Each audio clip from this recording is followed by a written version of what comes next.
আপনারা দেখতেই পাচ্ছেন তীব্রমথা দলের যে ছাত্র সংগঠন, যে ছাত্র সংগঠনে তারা কিন্তু গোমতী জেলা শাসক অবশ্যই সামনে এসেছেন এবং হাতে তালা নিয়ে এসেছেন। তাদের দাবি, তাদের দলের সুপ্রিমো প্রদ্যুৎ মানিক্যকে গোমতী জেলা শাসক অপমান করেছে, আর এই দাবিতেই তারা গোমতী জেলা শাসক অফিসে তালা লাগানোর জন্য এসেছেন। এবং দেখা যাচ্ছেন এখানে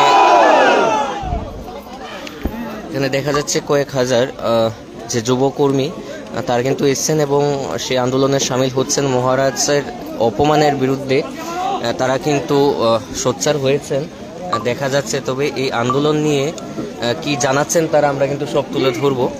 আপনারা সঙ্গে থাকুন। আজকের এই লাইভ এইভাবে করার জন্য আমরা দুঃখিত, কারণ আমাদের সেট আপ নেই বৃষ্টি থাকার জন্য। আজকে আমরা এইভাবেই লাইভ দেওয়ার চেষ্টা করছি, আপনাদের সামনে সরাসরি সম্প্রচার করার চেষ্টা করছি। বৃষ্টি থাকার দরুন আমাদের লাইভ স্ট্রিমিংয়ের যে মেশিনারি সেগুলোকে আর আনা সম্ভব হয়নি, তাই এইভাবেই আমরা লাইভ দিচ্ছি। সকলের সঙ্গে থাকবেন।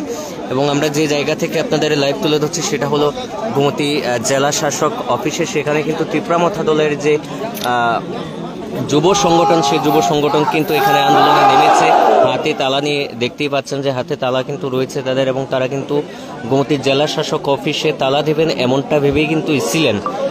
তো কি হয় দেখা যাক, কারণ গোমতী জেলা পুলিশ প্রশাসনের পক্ষ থেকে কিন্তু কয়েক হাজার এখানে নিরাপত্তা বাহিনী রাখা হয়েছে। সিআরপিএফ, টিএসআর এবং পুলিশ রয়েছে, তাদেরকে কিন্তু আটকে দিয়েছে। প্রাথমিকভাবে গেট ভাঙার পরেও কিন্তু আটকে দিয়েছে।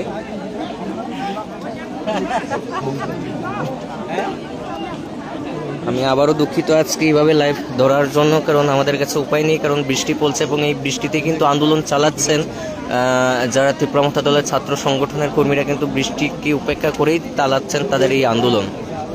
আমরা জানার চেষ্টা করব তাদের এই আন্দোলনের বিস্তারিত নিয়ে।